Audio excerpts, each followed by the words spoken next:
ایک عابد نے خدا کی زیارت کے لیے 40 دن کا چلہ کھینچا۔ دن کو روزہ رکھتا اور رات کو قیام کرتا تھا۔ اعتکاف کی وجہ سے خدا کی مخلوق سے یکسر کٹا ہوا تھا، اس کا سارا وقت آہوزاری اور راز و نیاز میں گزرتا تھا۔ 36 رات اس عابد نے ایک آواز سنی، شام 6 بجے، تانبی کے بازار میں فلاں تانبا ساز کی دکان پر جاؤ اور خدا کی زیارت کرو۔ عابد وقت مقررہ سے پہلے پہنچ گیا اور مارکیٹ کی گلیوں میں تانبا ساز کی اس دکان کو ڈھونڈنے لگا۔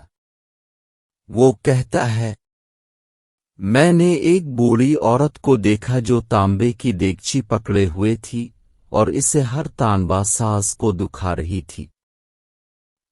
وہ بیچنا چاہتی تھی۔ وہ جس تانبا ساز کو اپنی دیگچی دکھاتی وہ اسے تول کر کہتا، 4 ریال ملیں گے۔ وہ بوڑھیا کہتی، 6 ریال میں بیچوں گی۔ پر کوئی تانبا ساز اسے 4 ریال سے زیادہ دینے کو تیار نہ تھا۔ آخر کار وہ بوڑھیا ایک تانبا ساز کے پاس پہنچی۔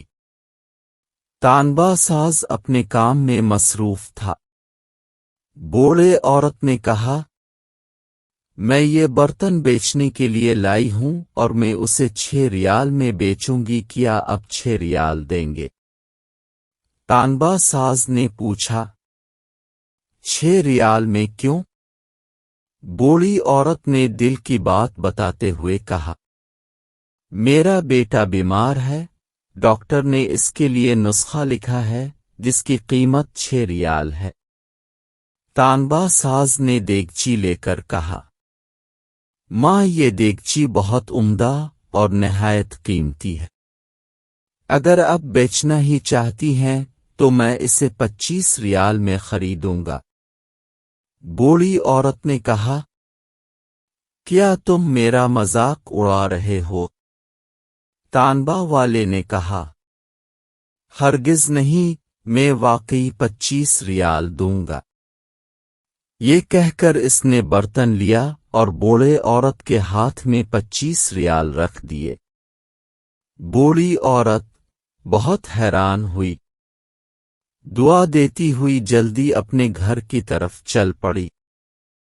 عابد کہتا ہے، میں یہ سارا ماجرہ دیکھ رہا تھا۔ جب وہ بوڑھی عورت چلی گئی تو میں نے تانبے کی دکان والے سے کہا، چچا، لگتا ہے آپ کو کاروبار نہیں آتا۔ بازار میں کم و بیش سبھی تانبے والے اس دیگچی کو تولتے تھے اور 4 ریال سے زیادہ کسی نے اس کی قیمت نہیں لگائی اور اپنے 25 ریال میں اسے خریدا۔